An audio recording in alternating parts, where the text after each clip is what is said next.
وما بدلوا تبديلا ليجزي الله الصادقين بصدقهم ويعذب المنافقين إن شاء أو يتوب عليهم إن الله كان غفورا رحيما ورد الله الذين كفروا بغيظهم لم ينالوا خيرا وكفى الله المؤمنين القتال وكان الله قويا عزيزا وأنزل الذين ظاهروهم من أهل الكتاب من صياصيهم وقذف في قلوبهم الرعب فريقا تقتلون وتأسرون فريقا وأورثكم أرضهم وديارهم وأموالهم وأرضا لم تطئوها وكان الله على كل شيء قديرا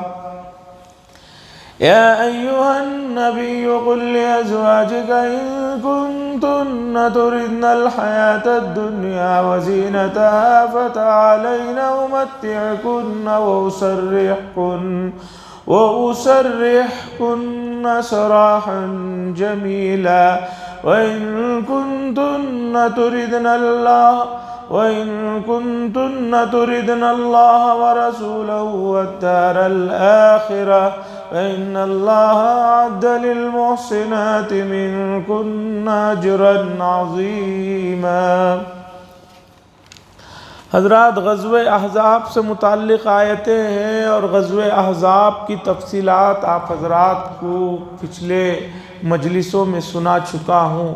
اب اللہ تبارک و تعالیٰ فرما رہے ہیں جو مومنین تھے، کاملین تھے، انہوں نے غزوہ احزاب کے موقع پر جو شدت کو دیکھی، جو پریشانیوں کو دیکھی، تو انہوں نے کہا کہ یہ وہ چیزیں ہیں جس کا ہم سے اللہ اور اس کے رسول نے وعدہ کیا، یہ ہمارے لیے کوئی چیزیں اجنبی نہیں ہیں، یہ ہمارے لیے کوئی چیزیں نہیں ہیں، اور ہمیں اللہ اور اس کے رسول نے بتایا ہے اور وعدہ کیا ہے کہ اس شدت میں جو آدمی اللہ تبارک و تعالیٰ پر بھروسہ کرے گا اور اللہ پر یقین رکھے گا، اللہ تبارک و تعالیٰ اسے بھرپور بدلہ عطا فرمائیں گے۔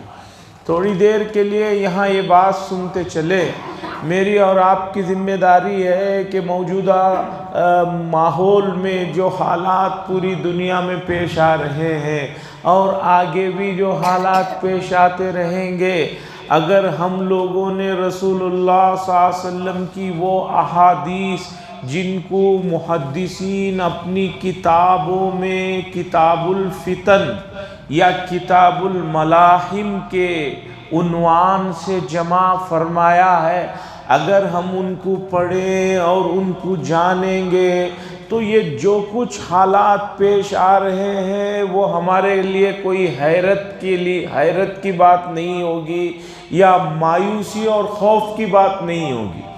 حضرت حذیفہ ابن الیمان رضی اللہ تعالیٰ عنہ فرماتے ہیں رسول اللہ صلی اللہ علیہ وسلم سے میں ہمیشہ آنے والے فتنوں سے متعلق، آنے والے جو شدت کی چیزیں ہیں اس سے متعلق سوالات کرتا تھا، اور رسول اللہ صلی اللہ علیہ وسلم نے اس کی تمام تفصیلات ہمیں بتا رکھی ہیں۔ اس لیے ایک آدمی کو جو رسول اللہ صلی اللہ علیہ وسلم کی احادیث کو نہیں جانتا، اس کے لیے بڑی حیرت کی بات ہوتی کہ ایسا کیسے ہو گیا، ایسا کیسا ہو جا رہا ہے دنیا میں۔ لیکن کتاب الفتن اور کتاب الملاحم کی وہ حدیثیں اگر آپ پڑھ لیں گے تو آپ کو پتہ چلے گا رسول اللہ صلی اللہ علیہ وسلم کا معجزہ بھی، اور آپ نے قیامت تک سے پہلے آنے والے جو حالات کی پیشین گوئیاں کی ہیں اسے تمام چیزوں کو آپ کو معلوم ہو جائے گا۔ اس زمانے میں اس پر بہت سی کتابیں ہیں۔ ایک مولانا یوسف لدھیانوی صاحب کی جو ہے کتاب ہے فتنوں سے متعلق، قیامت کے قریب کے فتنے، اس کی تفصیلات احادیث میں۔ وہ کتاب بہت مختصر تھی، اس کتاب کو اور اضافوں کے ساتھ اور موجودہ زمانے میں نئی چیزیں جو پیش آ رہی ہیں، چونکہ وہ 50 سال پہلے انہوں نے کتاب کو مختصر جمع کیا تھا، میرے استاد محترم حضرت مولانا مفتی محمد شعیب اللہ خان صاحب نے تقریباً 450 صفحات پر مشتمل اس کتاب میں اور اضافوں کے ساتھ اور نئی تشریحات کے ساتھ اور وہ احادیثیں جو انہوں نے حضرت نے نہیں ذکر فرمائی مختصر بنانے کے ارادے سے اسے ذکر فرمایا ہے، جس میں خاص طور پر موجودہ زمانے میں جو نئی بیماریاں آ رہی ہیں ناموں کے ساتھ، اس کا بھی حدیث میں ذکر ہے۔ اس نام کے ساتھ نہیں، نام تو بدلتے رہتے ہیں، ناموں کے ساتھ نہیں، بلکہ بیماریوں کی تفصیلات کہ کس طرح کی نئی بیماریاں ہوں گی، جس کی کیفیت کیا ہوگی، جس کی شدت کیا ہوگی، ان تمام چیزوں کو جمع فرمایا ہے۔ اور مومنین اگر ان کو پڑھ لیں تو ان کا ایمان کبھی نہیں ڈگمگائے گا۔ موجودہ زمانے میں اگر آپ فلسطین کی جنگ کو فتنوں کی روایتوں میں تلاش کریں گے تو آپ کو پتہ چلے گا رسول اللہ صلی اللہ علیہ وسلم نے فرمایا ایک زمانہ ایسا آئے گا کہ تمام اقوام جو ہے امت مسلمہ پر ایسی ٹوٹ پڑیں گی جیسے دسترخوان بچھانے کے بعد لوگوں کو کھانے پر بلایا جاتا ہے تو لوگ جوق در جوق آ کر کھانے بیٹھتے ہیں اور سب اٹھا کر کھاتے ہیں۔ صحابہ نے پوچھا کیا ہم اس زمانے میں کم ہوں گے؟ حضور صلی اللہ علیہ وسلم نے فرمایا کم تو نہیں ہوں گے، بہت زیادہ ہوں گے۔ کہا پھر کیوں اس طرح کی صورتحال پیش آئے گی؟ تو اللہ کے نبی صلی اللہ علیہ وسلم نے فرمایا کہ جب تم لوگوں کے دلوں میں موت کی کراہت اور آخرت سے دلچسپی ختم ہوگی اور دنیا کی محبت بھر جائے گی تو تمہارے دلوں کے اندر کمزوری آ جائے گی، وہن آ جائے گا، بزدل ہو جاؤ گے تو یہ صورتحال پیش آئے گی۔ آج دیکھیے فلسطین کے اوپر اس معاملے میں اب تک تقریباً 80 سے زائد دن گزر چکے ہیں، کتنے مرتبہ اقوام متحدہ میں اس پر ووٹنگ کی بات ہوئی لیکن مسئلہ حل نہیں ہوا۔ آج بھی آپ اخبار اٹھائیے آپ کو پتہ چلے گا پورے ممالک، افسوس تو یہ ہے کہ مسلمان ملک کہلانے والے ممالک بھی جو ہے بہت سی جگہوں پر ان یہود و نصارہ کے ساتھ کھڑے ہوئے نظر آ رہے ہیں۔ وہ یہ سمجھ رہے ہیں کہ ہم ان کا ساتھ دیں گے تو ہم بچ جائیں گے، ہم یہ ہو جائیں گے۔ ایسا کچھ نہیں ہوگا۔ باری ہے، آج آپ کی باری ہے، کل دوسروں کی باری ہے۔ تو فرماتے ہیں اللہ کہ جب مومنین نے دیکھا احزاب کو یعنی ان گروہوں کو تو کہنے لگے یہ وہ چیز ہے جس کا اللہ اور اس کے رسول نے ہم سے وعدہ کیا اور اللہ اور اس کے رسول نے سچ فرمایا، اور یہ چیز جب صحیح پیش آئی تو ان کے جذبے اور ایمانداری میں اور تابعداری میں اور اضافہ ہونے لگا۔ من المؤمنین رجال صدقوا، انہی مومنین میں سے کچھ لوگ ایسے ہیں جنہوں نے سچ کر دکھلایا اس چیز کو جس کا انہوں نے اللہ سے عہد کیا تھا۔ ان میں سے بعض وہ ہیں جنہوں نے اپنی جانوں کا نذرانہ پیش کر دیا، اور کچھ وہ ہیں جو ابھی انتظار میں ہیں۔ غزوہ احزاب میں جن لوگوں نے اللہ اور اس کے رسول پر وعدہ کیا ان میں سے مومنین میں سے بعض وہ ہیں جنہوں نے اپنا جان کا نذرانہ پیش کر دیا، جو بات کہی تھی اسے سچ کر کے دکھلایا، جام شہادت کو نوش فرما لیا۔ وَمِنْهُمْ مَن يَنْتَظِرُ، اور کچھ ان میں سے ایسے بھی ہیں جو انتظار میں ہیں، انہیں آگے بھی جو ہے جب کبھی موقع ملے تو اللہ کے راستے میں جو ہے اپنی جانوں کا نذرانہ پیش کرنے کے انتظار میں۔ وَمَا بَدَّلُوا تَبْدِيلًا، اور انہوں نے اپنی بات میں کسی قسم کی کوئی تبدیلی نہیں کی، جو وعدہ کیا مومنین کاملین نے اسے سچ کر دکھلایا۔ لِيَجْزِيَ اللہ، یہ واقعہ کیوں ہوا؟ تاکہ اللہ تبارک و تعالی احزاب کا جو واقعہ ہوا اللہ فرماتے ہیں یہ کیوں ہوا؟ تاکہ اللہ تبارک و تعالی سچوں کو ان کی سچائی کا بدلہ دے۔ جو کچھ ہو رہا ہے روئے زمین پر اس کی دو وجہ ہوتی ہیں، ایک ہے طبیعت کا، ایک ہے طبعی وجہ، نیچرل جسے کہتے ہیں۔ اب آپ کہیں گے کہ بھئی دسمبر میں یا جنوری میں سردی کیوں ہو رہی ہے؟ تو سائنس بتاتی ہے کہ بھی اس کی وجہ یہ ہوتی ہے کہ سورج کی جو ہے فاصلہ کم ہو جاتا ہے، یا جو بھی اس کی وجہ ہے وہ بتایا جاتا ہے۔ اپریل میں مئی میں کیوں گرمی زیادہ ہوتی ہے، فاصلہ کم ہو جاتا ہے، فلاں علاقے میں کیوں رہتا ہے، ایسا ہوتا ہے، یہاں زلزلہ کیوں آیا۔ سائنس بتاتی ہے کہ بھی نیچے اندر لاوا پھٹ گیا یا کھسک گیا جس کی وجہ سے یہ ہوا۔ بارش کیوں ہوتی ہے؟ کہتے ہیں کہ بادل ٹکراتے ہیں تو ہوتی ہے۔ اس آدمی کی موت کیوں ہو گئی؟ لوگ کہتے ہیں کہ بھی نہیں، اس کا دل بند ہو گیا یا اسے کچھ ہو گیا جس کی وجہ۔ یہ ایک ظاہری وجہ ہے، لیکن اس کے پیچھے ایک اور وجہ ہے۔ یہ کیوں ہوا؟ ایک آدمی کا دل 40 سال میں کیوں دھڑکنا بند ہو گیا، اور ایک آدمی 100 سال میں بھی اس کا دل نہیں دھڑک رہا، اس کا دل دھڑکنا نہیں بند ہو رہا ہے۔ کچھ علاقے ہیں جہاں پر مسلسل بارشیں ہو رہی ہیں، مسلسل زلزلے آ رہے ہیں، کچھ علاقے ہیں وہاں زلزلے بھی نہیں آ رہے، بارشیں بھی نہیں ہو رہی۔ اس کی وجہ سائنس نہیں بتاتی۔ اس کی وجہ سمجھنے کے لیے آپ کو قرآن و حدیث کی طرف متوجہ ہونا ہوگا۔ قرآن و حدیث نے بتایا کہ یہ سب جو امور پیش آتے ہیں اس میں جو ہے اللہ کی طرف سے حکمتیں ہوتی ہیں، راز ہوتے ہیں، اس میں لوگوں کو سمجھنے کے لیے، سمجھنے کے لیے موقع دیا جاتا ہے۔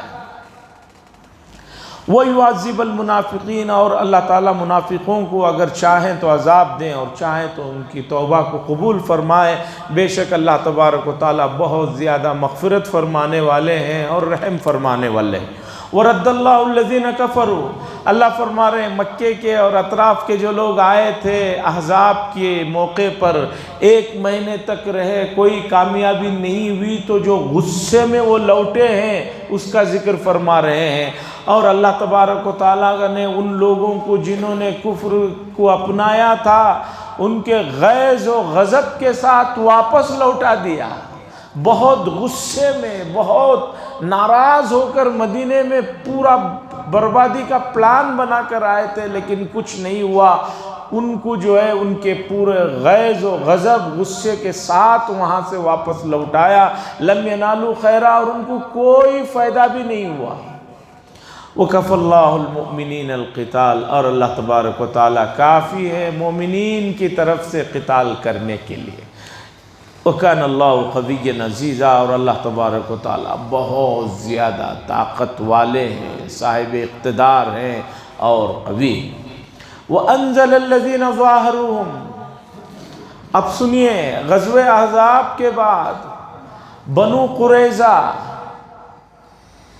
قریظہ کے لوگ جو مدینے میں رہ کر جنہوں نے سازشوں کو رچا تھا، جن کا معاملہ میں نے تفصیل سے سنایا کہ ان لوگوں کے ساتھ، وہ مکے کے لوگوں کے ساتھ مل کر انہوں نے جو دھوکہ دیا تھا، اللہ تعالیٰ نے ان کو بھی ان کے قلعوں سے نیچے اتار دیا، اور تم ان میں سے بعض لوگوں کو تم نے ان کے مردوں کو جو جنگجو تھے قتل کیا اور بعضوں کو قیدی بنایا۔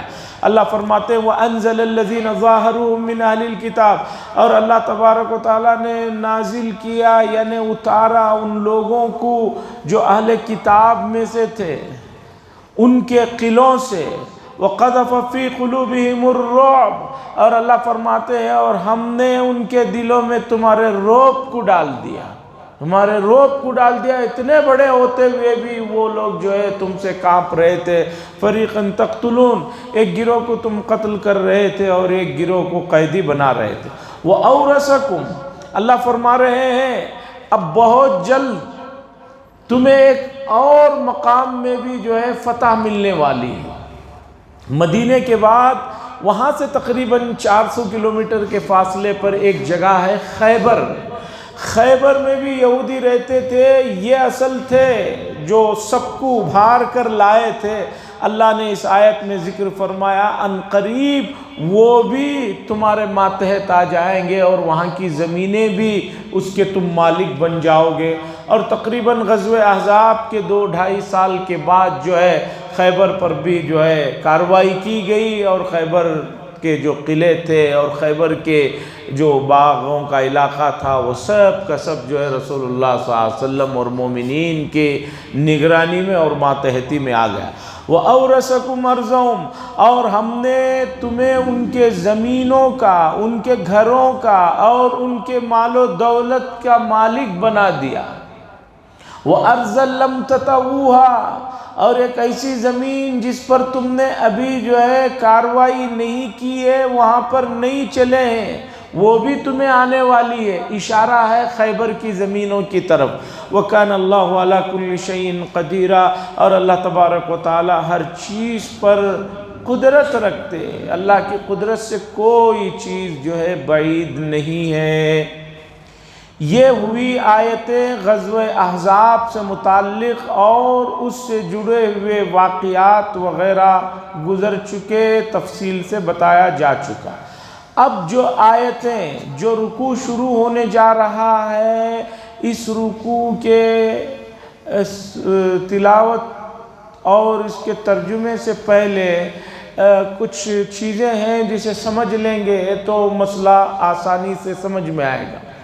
میں نے اس سورت کے شروع میں یہ بات بتائی تھی کہ اس سورت میں غزوہ احزاب سے متعلق موضوع ہے اور رسول اللہ صلی اللہ علیہ وسلم کے ازواج مطہرات کے ایک مطالبے سے متعلق بات ہے، اور اسی طرح پردے سے متعلق احکامات ہیں، اور اسی طرح متبنہ کے نکاح سے متعلق مسئلہ ہے۔ اب سنیے، غزوہ احزاب کے بعد مدینہ منورہ میں جو یہودی رہتے تھے، بنو نذیر، ان کی پوری چیزیں، مال و دولت امت مسلمہ کو آ گئی، اور 2 سال کے بعد خیبر کا علاقہ یہ بھی فتح ہوا اور یہاں سے بھی بہت کچھ مال و دولت آ گئی۔ رسول اللہ صلی اللہ علیہ وسلم کے جو ازواج مطہرات تھے وہ بھی انسان ہی ہیں، فرشتے تو ہیں نہیں اور نبی بھی نہیں ہے۔ اب مسلمانوں کی فتوحات کی بدولت مسلمانوں کے اندر مدینہ منورہ میں گھروں میں کچھ مالی وسعت ہونے لگی، کچھ سکون کی زندگی، کچھ مال و دولت میں اضافہ ہونے لگا، کیونکہ مال غنیمت وہاں سے بھی آیا، یہاں سے بھی آیا، تقسیم ہوا۔ لیکن رسول اللہ صلی اللہ علیہ وسلم جو بھی آتا تھا وہ سب صحابہ میں اور غریب غربا میں تقسیم فرما دیتے تھے، اپنے لیے کوئی چیز نہیں رکھ لیتے تھے۔ اور ازواج مطہرات کی زندگیوں کے احوال پہلے بھی کبھی کسی موقع پر آپ نے سنا ہوگا کہ 2 چاند نظر آ جاتے تھے، چولہا نہیں جلتا تھا۔ ایک چاند نظر آیا، وہ مہینہ ختم ہوا، پھر دوسرا چاند بھی نظر آ گیا، دوسرا مہینہ بھی شروع ہو گیا، لیکن گھر میں چولہا نہیں جلتا تھا۔ اب آپ کہیں گے بھئی چولہا نہیں جلتا تھا تو پھر کھاتے کیا تھے؟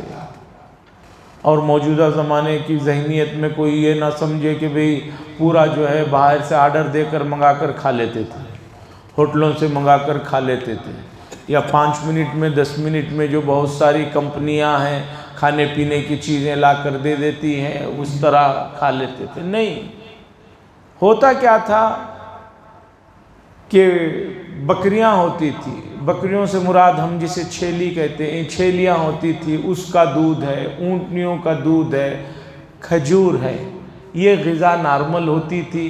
اور کبھی کوئی صحابہ اپنے گھر میں کوئی چیز بنی ہوتی وہ لا کر دے دیتے رسول اللہ صلی اللہ علیہ وسلم کو، وہی کھا لیا کرتے تھے۔ چولہا جلانے کا موقع نہیں ہوتا تھا، کوئی چیز نہیں ہوتی تھی۔ اور یہ بات بھی آپ سنتے چلیں کہ رسول اللہ صلی اللہ علیہ وسلم کا جب انتقال ہوا ہے اس موقع پر بھی رسول اللہ صلی اللہ علیہ وسلم کا جنگی لباس ایک یہودی کے یہاں کچھ وزن کے مقدار گیہوں کے بدلے میں گروی رکھا ہوا تھا۔ خیر،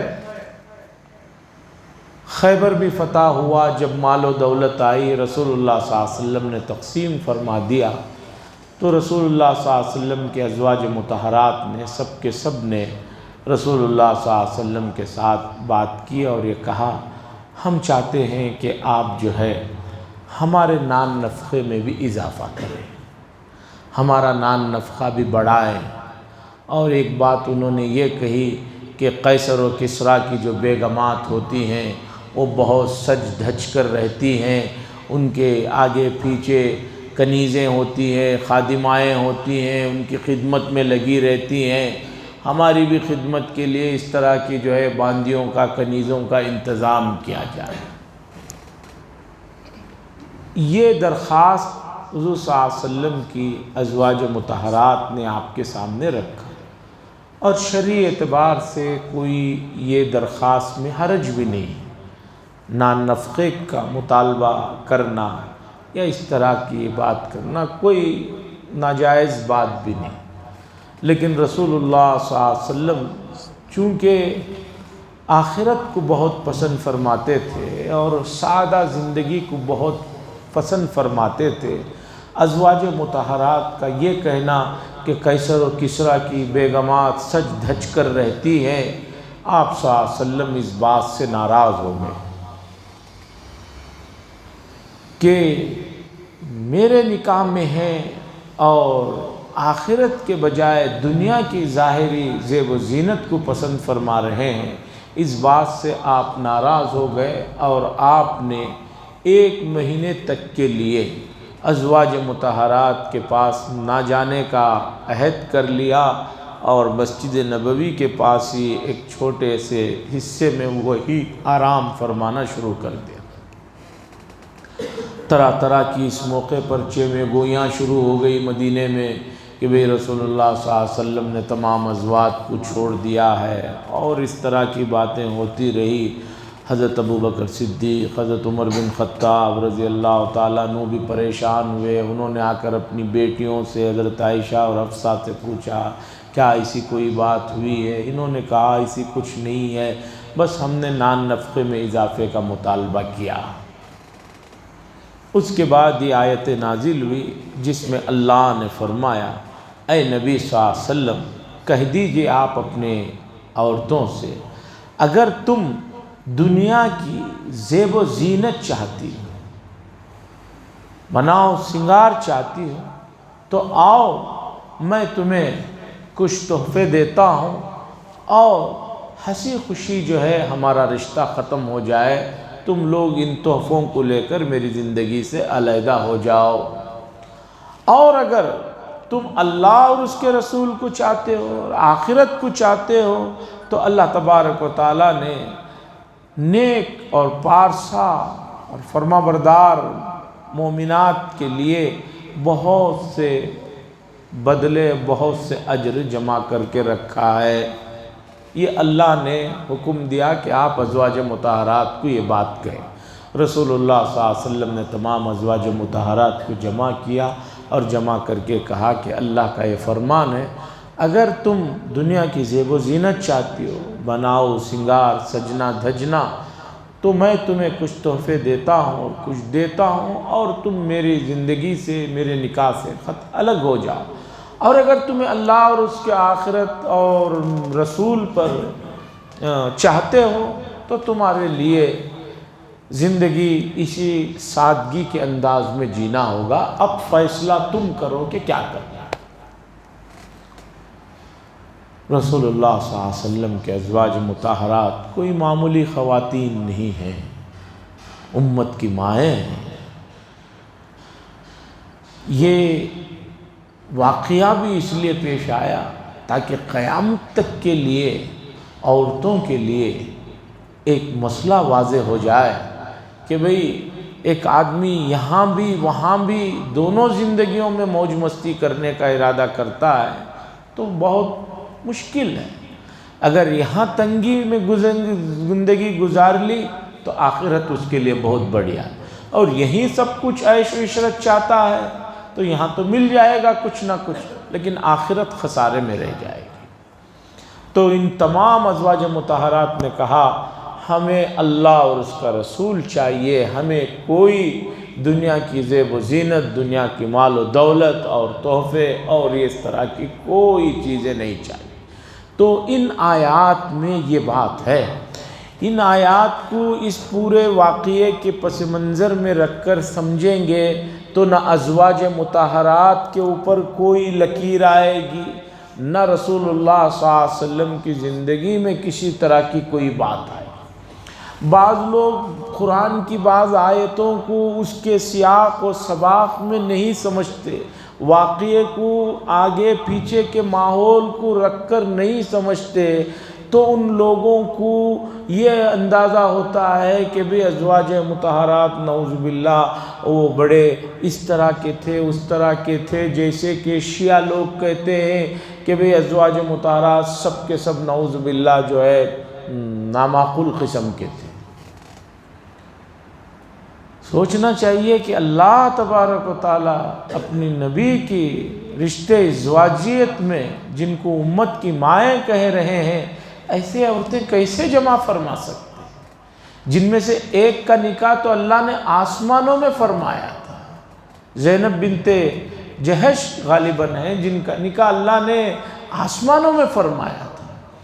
اب یہ چیز اگر آپ نے جیسے میں نے بتایا واقعہ خیبر کا وہ جو چیزیں آئی، اس کے بعد مسلمانوں میں کچھ فراوانی آئی، تو انہوں نے جو مطالبہ کیا، ان تمام چیزوں کو رکھ کر آپ سمجھیں گے تو آپ کو پتہ چلے گا کہ ازواج مطہرات میں بھی کسی طرح کی کوئی کمی نہیں تھی، اور رسول اللہ صلی اللہ علیہ وسلم نے بھی زیادتی کی۔ مسئلہ یہ ہے لوگ نہ آگے کی بات دیکھتے ہیں نہ پیچھے کی بات دیکھتے ہیں۔